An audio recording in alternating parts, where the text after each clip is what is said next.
चीन और भारत के बीच जो भी ऑनगोइंग सीमा विवाद चल रहे हैं, उन सभी के चलते चीन से संबंधित जितनी भी चीन की महत्वाकांक्षी परियोजनाएं हैं और जिनसे भारत को इशू है, भारत को कुछ ना कुछ जिससे हानि है, वो बहुत इम्पोर्टेंट हो जाते हैं। और इसीलिए चाहे एग्ज़ाम्स की दृष्टि से हो या फिर जनरल नॉलेज के लिए हो, ये कुछ चीज़ें जाननी इम्पॉर्टेंट है। और इन्हीं में से एक है चीन का बेल्ट एंड रोड इनिशिएटिव, या जिसे हम शॉर्ट में बोलते हैं BRI। और इसी को वन बेल्ट वन रोड के नाम से भी हम लोग जानते हैं साधारण भाषा में। तो इसी के बारे में आज पूरी वीडियो में देखने वाले हैं। बैकग्राउंड भी देखेंगे। सिल्क रोड के नाम से भी इसको जानते हैं, तो सिल्क रूट क्यों इसका नाम है, और चाइना क्या डेवलपमेंट कर रहा है इसके बारे में, क्या महत्वाकांक्षी परियोजना है, आकांक्षा है चाइना की, उसके बारे में देखेंगे। और भारत के साथ क्या इशू है। थोड़ा सा हम चाइना का बैकग्राउंड देखते हैं पहले। तो चाइना की बात करें तो 20th सेंचुरी का जब एंड देखते हैं हम और 21वीं शताब्दी की शुरुआत होती है, उस समय पर ही चाइना ने अपनी कुछ एक्टिविटीज़ करनी शुरुआत कर दी थी। किस तरह की एक्टिविटीज़ करता था? तो उस समय पर चाइना विभिन्न देशों में छोटे प्रोजेक्ट्स और इंफ्रास्ट्रक्चर डेवलपमेंट कर रहा था। और सिर्फ अपने आसपास के देशों में नहीं, बल्कि वैश्विक स्तर पर कई सारे अफ्रीका के देशों में, यूरोप के छोटे छोटे देशों में, साउथ अमेरिका के छोटे छोटे देशों में इस तरह से डेवलपमेंट एक्टिविटीज़ चाइना ने करनी स्टार्ट कर दी थी। और बाद में क्या किया, जब हम आज के समय देखते हैं, ये लगभग 2010 के बाद की बात है, उस टाइम पर चाइना ने क्या किया, ये जो छोटे छोटे प्रोजेक्ट्स सभी जगह चलाए हुए थे चाइना ने, उन सभी को मिलाकर, उन सभी को मर्ज करके, उन सभी को कनेक्ट करके एक बड़ा प्रोजेक्ट लॉन्च कर दिया, जिसे आज हम जानते हैं BRI के नाम से। BRI यानी कि बेल्ट एंड रोड इनिशिएटिव। और ये ऐसा अचानक से चाइना ने किया कि इंडिया समझ ही नहीं सका कि ये चाइना ने किया क्या, और इंडिया के साथ पूरा वर्ल्ड भी नहीं समझ सका, क्योंकि जो स्टार्टिंग में चाइना ने प्रोजेक्ट चलाए हुए थे छोटे छोटे स्तरों पर, वो था कि वो नॉर्मल डेवलपमेंट जो हर एक कंट्री करता है उसी तरह से चाइना भी कर रहा है। लेकिन अचानक से उन सभी का यूज़ चाइना ने जो किया एक बड़ा सा प्रोजेक्ट लॉन्च करने में, ये सभी के लिए एक बहुत ही ज़्यादा चिंताजनक भी था, और सभी के लिए ऐसी चीज़ थी जो किसी को समझ में नहीं आई कि ये हुआ क्या। लेकिन बाद में फिर सबको समझ आया कि ये जो छोटे छोटे प्रोजेक्ट हर जगह चलाए हुए थे, चाइना ने शुरू किए हुए थे इंफ्रास्ट्रक्चर प्रोजेक्ट, वो इसी का हिस्सा थे, और पूरी प्लानिंग करके चाइना ने उसको स्टार्ट किया था। और एक चीज़ जिसके लिए चाइना को हमेशा क्रिटिसाइज़ किया जाता रहा है, जो चाइना डेवलपमेंट प्रोजेक्ट्स चलाता है दूसरे देशों में, वो कोई दया भाव से नहीं चलाता है या फिर वो म्यूचुअल कॉपरेशन के लिए नहीं चलाता है, बल्कि वो जो प्रोजेक्ट्स चलाए जाते हैं चाइना के द्वारा अनेक देशों में, वो एक तरह से लोन होता है उन देशों को। और लोन चाइना इतना ज़्यादा दे देता है किसी भी कंट्री को, हम बहुत सारे इसके एग्जाम्पल देखते हैं। चाइना इतना लोन देता है कि बाद में उन लोन को चुकाने के लिए, उन लोन्स के इंटरेस्ट को भरने के लिए भी वो कंट्री को फिर से चाइना से लोन लेना पड़ जाता है। तो लोन के ऊपर लोन लेना पड़ता है, और ऐसे में क्या होता है, लास्ट में जब वो कंट्री हाथ खड़े कर देती है अपने कि अब ये लोन इतना बढ़ चुका है हमारा कि अब इसको नहीं चुका सकते, तो उसकी भरपाई चाइना किस तरह से करता है कि उस देश की कोई टेरिटरी को, कोई एक क्षेत्र को अपने कब्जे में ले लेता है या फिर लीज पर ले लेता है। ठीक है, तो ये कुछ चाइना की हमेशा से स्ट्रैटेजी रही है, और हम इसके एग्जांपल अपने आसपास के देशों में ही देख चुके हैं। मैं आपको एग्जांपल देती हूँ, जैसे कि श्रीलंका में ऐसा हुआ था। श्रीलंका को डेवलपमेंट के नाम पर बहुत सारा लोन चाइना देता गया। अब सामने वाली कंट्री है, अब देखिए यहाँ पर ये चीज़ आ जाती है कि कंट्रीज़ के पास ऑप्शन और भी हैं, जैसे वर्ल्ड बैंक है, IMF है, इनसे भी लिया जा सकता है लोन। लेकिन क्या होता है ना कि ये इनके लोन्स देने के पीछे कुछ क्राइटेरिया होते हैं, क्राइटेरिया वो फिलफिल करने पड़ते हैं, साथ ही कुछ शर्तें भी रखती हैं बड़ी बड़ी संस्थाएं। और वहीं जब दूसरी तरफ हम देखते हैं चाइना को, तो वो बड़े सस्ते में लोन, सस्ते इंटरेस्ट पर, कम इंटरेस्ट पर लोन दे देता है बिना किसी भी कंडीशन के, तो वो ज़्यादा सस्ता पड़ता है ना। हम वो वाला एक एग्जांपल ले सकते हैं आम भाषा में, जो इकोनॉमिक्स में पढ़ते हैं कि बैंक की जगह हम साहूकारों से लोन लेते थे। वजह यही थी कि बैंक जो लोन देता था वो थोड़ी मुश्किल होती थी प्रोसीजर, साहूकार आसानी से दे देते थे, तो इसी वजह से साहूकार लूटते भी थे। तो सेम वही हम यहाँ पर एग्जाम्पल अपना सकते हैं चाइना के बारे में, कि बड़ी बड़ी संस्थाओं का ऑप्शन तो है देशों के पास, लेकिन जो छोटे छोटे देश हैं वो अफोर्ड नहीं कर पाते हैं, वो कंडीशंस फुलफिल नहीं कर पाते, और इसीलिए चाइना उन्हें लोन देता है बहुत इजीली, आसानी से, बहुत ढेर सारा लोन देता है। तो लोन लेते जाते हैं, और फिर एंड में उनको समझ में आता है कि ये लोन तो कुछ ज़्यादा ही हमने ले लिया, और अब चाइना वापस मांग रहा है, उसको दें कैसे। तो यही श्रीलंका के साथ हुआ था, बहुत सारा लोन लेते गया, और एंड में जब समझ में आया कि अभी ये लोन इतना हो चुका है कि अब चुकाने के बस में नहीं है, तो फिर क्या किया गया, श्रीलंका का हम्बनटोटा पोर्ट जो है वो चाइना ने अपने कब्जे में ले लिया, मतलब कि श्रीलंका को वो चाइना को देना पड़ा। ठीक है, इसी तरह से अभी भी हम देखते हैं कि श्रीलंका जो है चाइना के डेड ट्रैप में फंसा हुआ है। ऐसे ही कंट्रीज़ हम देखते हैं, मालदीव है, उसका भी यही हाल है। इसी तरह से म्यांमार का एक पोर्ट है, उस पर भी चाइना का कब्ज़ा है। इसी तरह से बहुत सारी ऐसी छोटी छोटी कंट्रीज़ हैं। पाकिस्तान को तो हम जानते ही हैं कि पाकिस्तान पूरी तरह से चाइना की दया पर निर्भर रहता है, और जो ग्वादर पोर्ट है पाकिस्तान में वो चाइना ने ही डेवलप किया है उस पोर्ट को, और पूरी तरह से चाइना का ही कब्ज़ा है उस पर, चाइना का ही अधिकार है। और जैसा हम अभी नेपाल की जो हरकतें देख रहे हैं कुछ कुछ जो इंडिया के लिए बहुत ज़्यादा अच्छी नहीं हैं, तो उसका भी कारण चाइना की कुछ स्ट्रैटेजीज़ को ही माना जा सकता है। तो ये चाइना की टैक्टिक्स रही हैं हमेशा से कि छोटे छोटे देश हैं उन्हें लोन देते रहो, जब वो ना चुका पाए तो उन पर फिर अपना अधिकार कर लो। इस तरह से चाइना जो अपनी डोमिनेंस स्थापित करने की कोशिश कर रहा है, न सिर्फ एशिया में बल्कि पूरे वर्ल्ड में, तो उसी का एक हिस्सा है बेल्ट एंड रोड इनिशिएटिव। अब ये इनिशिएटिव क्या है, तो देखिए सबसे पहले तो 2013 में इस इनिशिएटिव की शुरुआत क्या की गई थी। शुरुआत तो जैसे मैंने बताया छोटे छोटे प्रोजेक्ट्स शुरू से ही काफ़ी पहले से ही चाइना ने शुरू कर दिए थे, लेकिन जो ये बेल्ट एंड रोड इनिशिएटिव है इसकी जो अनाउंसमेंट की गई वो वहाँ के जो अभी हम देखते हैं प्रेसिडेंट हैं शी जिनपिंग, उनके द्वारा 2013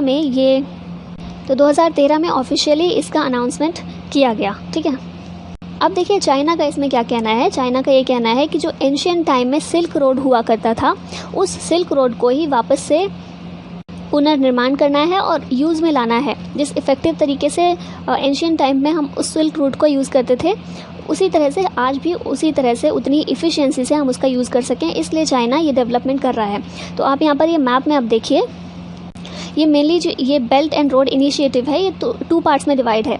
एक जो है वो ओवरलैंड है, आप जो रेड कलर में देख रहे हैं लाइन्स ये ओवरलैंड है, और जो ब्लू कलर में लाइन देख रहे हैं ये सी रूट है। ये दोनों का नाम भी अलग अलग है, जैसे कि ओवरलैंड जो है इसको सिल्क रोड इकोनॉमिक बेल्ट के नाम से जानते हैं, और आमतौर पर इसे वन बेल्ट वन रोड के नाम से जानते हैं। ठीक है, और जो ये सी रूट है ये 21st century maritime silk road, नाम इसका सिल्क रोड है लेकिन ये सी पर है। ठीक है, ये चीज़ पर ध्यान दीजिएगा।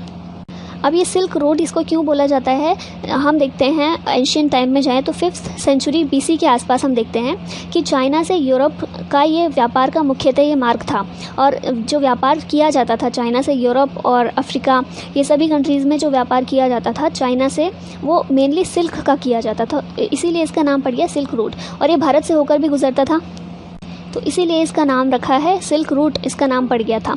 तो चाइना का कहना है कि उसी सिल्क रूट को वापस चाइना डेवलप करना चाहता है, वापस उसका प्रयोग करना चाहता है जितने इफ़ेक्टिवनेस से पहले इसका यूज़ किया जाता था एंशियंट टाइम में, अब नए तरीके से, क्योंकि नई टेक्नोलॉजीज़ हैं तो उनके अनुसार नई तरीके से इनका यूज़ करेगा। और चाइना का मकसद जो है, इसका एम है कि कनेक्टिविटी और कोऑपरेशन बनाना, किसके साथ, यूरेशियन कंट्रीज़ जो हैं, जिसमें मिडिल ईस्ट की कंट्रीज़ आ जाती हैं, अफ्रीका की कंट्रीज़ आ जाती हैं और यूरोप की आ जाती हैं, इनके साथ कनेक्टिविटी और कोऑपरेशन को बढ़ाना, ये चाइना का मेन उद्देश्य है जो चाइना ने ऑफिशियली अनाउंस किया है। अब इसका फाइनेंस कहाँ से होगा, ये जो इतना बड़ा इनिशिएटिव चाइना ने स्टार्ट किया है, चाइना के पास पैसा तो बहुत है ऑब्वियसली, लेकिन इतना बड़ा ये प्रोजेक्ट है तो इसका पूरा तो चाइना नहीं कर सकता, तो इसीलिए दो संस्थाएं जो हैं, एशियन इंफ्रास्ट्रक्चर इन्वेस्टमेंट बैंक जिसे हम AIIB के नाम से जानते हैं, और दूसरा है NDB यानी कि न्यू डेवलपमेंट बैंक जो कि ब्रिक्स का है। ठीक है, और NDB का पार्ट इंडिया भी है।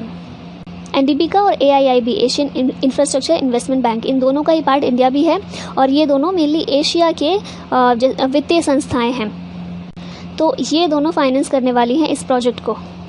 अभी एक क्वेश्चन और यहाँ पर आना चाहिए माइंड में कि ये दोनों संस्थाएं क्यों, इनसे भी बड़ी संस्थाएं हम देखते हैं, वर्ल्ड बैंक हो गया, IMF हो गया, WTO, ये जो संस्थाएं हैं ये तो इनसे भी ज़्यादा बड़ी है, AIIB और NDB से ज़्यादा बड़ी संस्थाएं हैं, तो जो फाइनेंस किया जा रहा है इनके द्वारा क्यों नहीं किया जा रहा, वर्ल्ड बैंक और IMF के द्वारा क्यों नहीं, चाइना ने इन्हें क्यों चुना, तो वो इसलिए इसके पीछे भी कारण है, चाइना का उद्देश्य है कुछ, और वो उद्देश्य ये है कि वर्ल्ड बैंक और IMF जैसी संस्थाएं जो हैं, ये वर्ल्ड इंस्टीट्यूशंस हैं, इनमें USA और वेस्टर्न कंट्रीज़ का बोलबाला है। ठीक है, हम देखते हैं ना कि जो भी यहाँ पर चलती है USA की चलती है, और जो वेस्टर्न कंट्रीज़ हैं, यूरोपियन वेस्टर्न कंट्रीज़ हैं, उनकी चलती है यहाँ पर।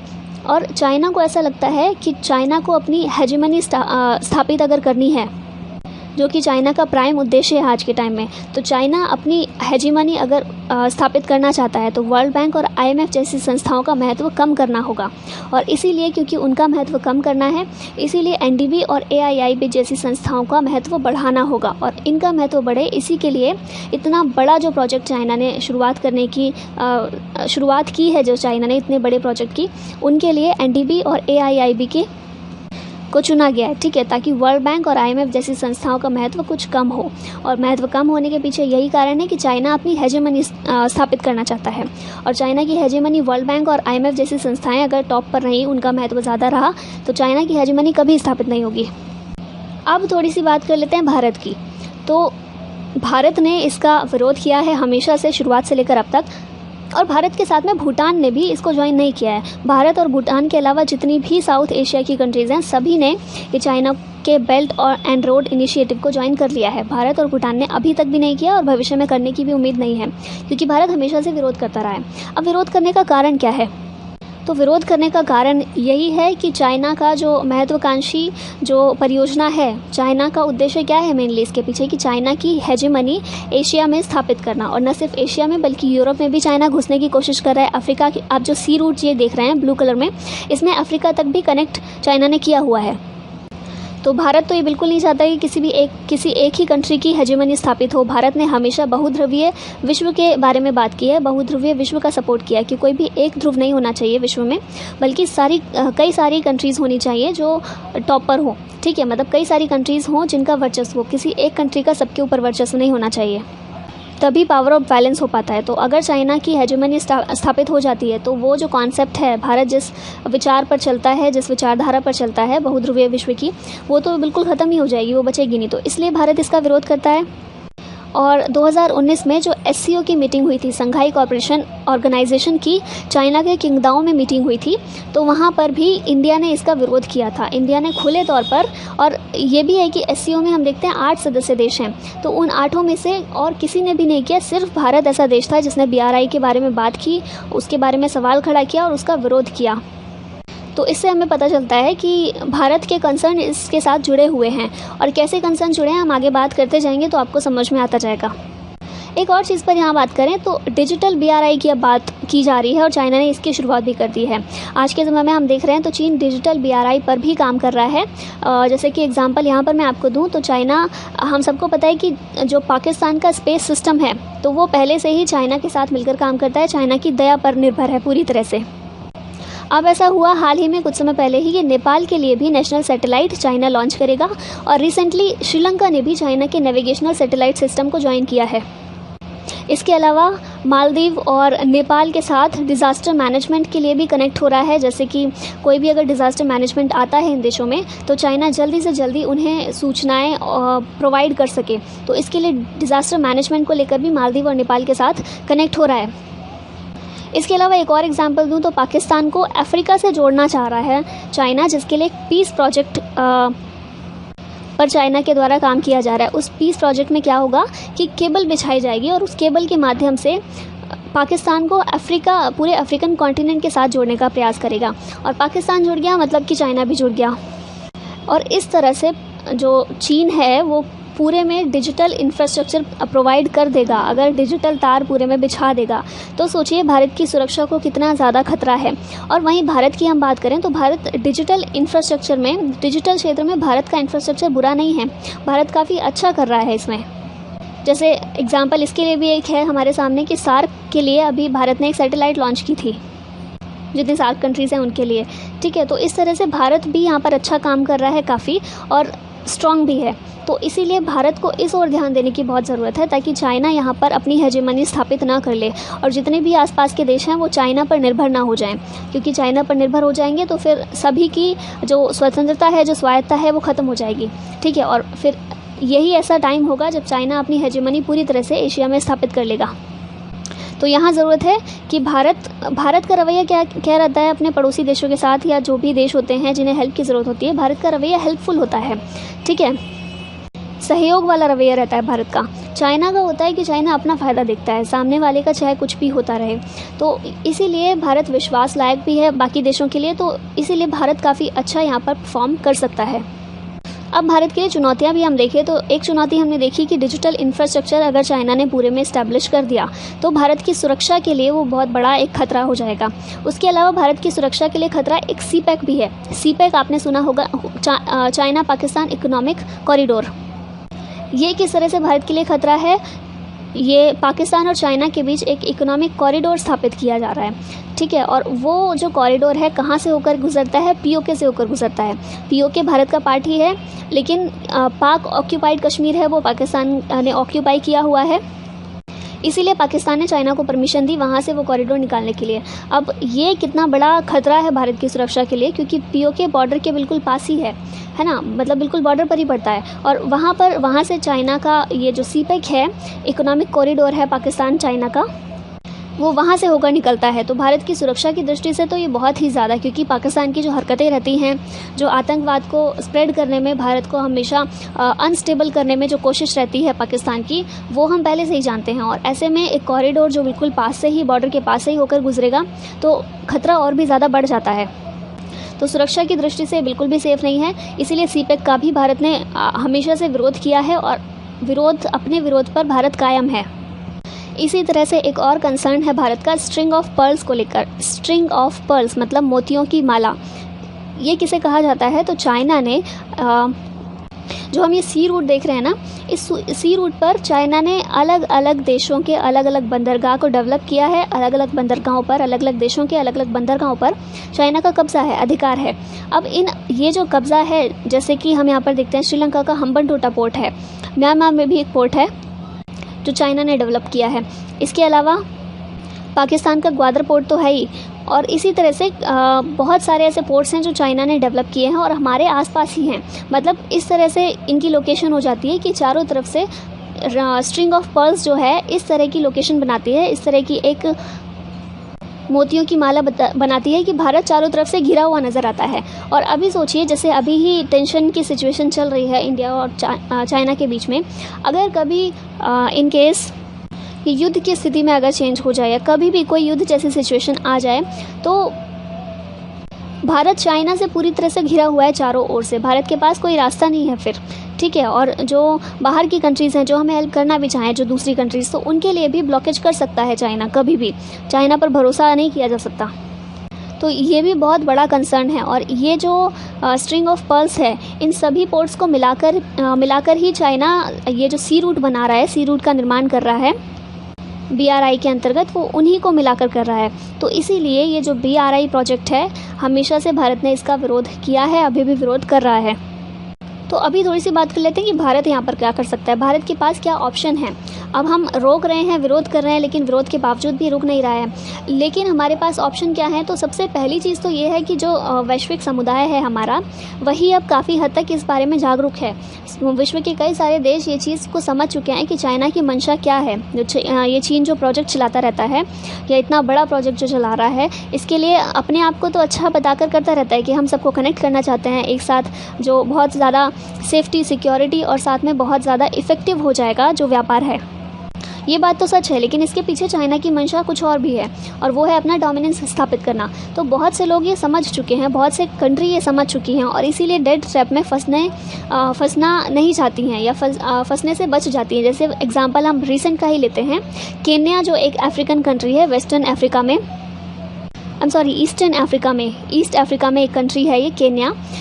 इसने चाइना के BRI को रद्द कर दिया है, इसे मानने से इनकार कर दिया है, इसे अपनाने से इनकार कर दिया है। इसके अलावा एक रेलवे प्रोजेक्ट था चाइना और केन्या के बीच में, एक समझौता हुआ था रेलवे प्रोजेक्ट को लेकर, तो उसको भी इसी आधार पर अमान्य ठहरा दिया गया है, अवैध ठहरा दिया गया है, इलीगल ठहरा दिया गया है कि ये जो प्रोजेक्ट है इसमें चाइना की मंशा ठीक नहीं है, जो बताई गई है वो चाइना की मंशा नहीं है, कुछ और है। इसी तरह से अब इंडिया यहाँ पर, ये तो हमने बात कर ली कि वैश्विक स्तर पर क्या अब सोच बन रही है चाइना के खिलाफ, तो वो हमने देखा। USA तो हमेशा ही चाइना का विरोध करता रहता है, क्योंकि वो नहीं चाहता, USA की खुद की डोमिनेंस है पूरे विश्व पर। अभी काफ़ी उसमें अंतर आ गया है, लेकिन फिर भी आज भी हम देखते हैं USA की डोमिनेंस है, लेकिन अपनी डोमिनेंस को वो नहीं चाहेगा ना कि उसकी डोमिनेंस हटके किसी और कंट्री वो डोमिनेंस वाली स्थिति में आ जाए। तो इसलिए अमेरिका तो हमेशा चाइना को काउंटर करता ही रहता है। अब बात करते हैं कि भारत यहाँ पर क्या रोल निभा सकता है। तो भारत ये रोल ये निभा सकता है कि भारत अपने जो पड़ोसी देश हैं उनका विश्वास प्राप्त करने की कोशिश करे। भारत विश्वास योग्य है, विश्वास पात्र है, लेकिन क्या होता है ना, इसलिए विश्वास नहीं कर पाते क्योंकि सभी देशों को क्या चाहिए, उनका डेवलपमेंट हो। और डेवलपमेंट भारत जो करता है, भारत बिल्कुल एक तो चाइना की तरह नहीं करता, डेड ट्रैप में फंसाता नहीं है किसी कंट्री को, विश्वास योग्य है। लेकिन यहाँ पर भारत मात खा जाता है कि भारत के जो प्रोजेक्ट चलाए जाते हैं ना, भारत की तरफ से जो भी प्रोजेक्ट की शुरुआत की जाती है किसी भी कंट्री में, उसमें बहुत टाइम लग जाता है। और जो ड्यू डेट दी होती है, जो भी समय सीमा तय की गई होती है, वो समय सीमा पार कर जाती है। हमेशा ही लगभग हर बार ऐसा देखा गया है कि समय सीमा के चलते भारत अपने प्रोजेक्ट कभी पूरे नहीं कर पाया है। तो ये सबसे बड़ी जो कमी देखने को मिलती है ना भारत के अंदर, वो ये है। तो कोशिश भारत को ये करनी चाहिए यहाँ पर कि टाइम से पहले या टाइम पर पूरा करके प्रोजेक्ट दिया जाए किसी भी कंट्री में जो जिनकी भी हेल्प कर रहे हैं हम, या जिनको भी लोन दे रहे हैं किसी भी तरह से।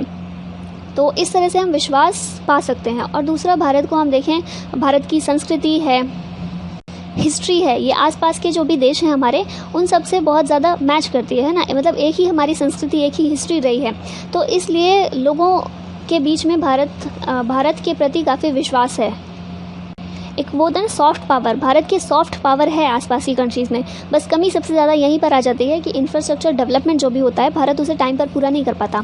तो ये कोशिश हमें करनी चाहिए कि टाइम पर हम प्रोजेक्ट जो भी लें अपने हाथ में टाइम पर कंप्लीट करके दें, ताकि जो कंट्रीज़ हैं, क्योंकि अल्टीमेट गोल सारी कंट्रीज़ का यही है कि उनका डेवलपमेंट हो। अब डेवलपमेंट के लिए ही वो चाइना से लोन लेते हैं जानते हुए भी, लेकिन फिर फंस जाते हैं उसी में। तो हमें कोशिश ये करनी है कि डेट ट्रैप में, चाइना के डेट ट्रैप में कोई कंट्री आसपास की ना फंसे। हम उनकी किसी न किसी तरह से हेल्प करते रहें, और हेल्प कर भी रहें तो उसको टाइम से पूरा करें। म्यूचुअल अंडरस्टैंडिंग बनाने की कोशिश करें, म्यूचुअल कोऑपरेशन हो। तो इस तरह से जो चाइना की विश्व में हेजेमनी स्थापित करने की जो मंशा है, जो उद्देश्य है, उसे हम काउंटर कर सकते हैं। तो सिर्फ यही एक रास्ता बचता है। तो ये थी complete information about belt and road initiative. Starting से लेकर एंड तक के जो भी पॉइंट्स थे, जो भी लू फॉल्स थे, हमने उन सभी के बारे में डिस्कस कर लिया है। तो आई होप ये टॉपिक आपको क्लियर हो जाना चाहिए। बाकी ये वीडियो कैसी लगी ज़रूर बताइएगा कमेंट करके, और अगर पसंद आई हो तो लाइक ज़रूर कीजिएगा और प्लीज़ शेयर कीजिए इसको जितना हो सके। अगर आपको हेल्पफुल लगी है तो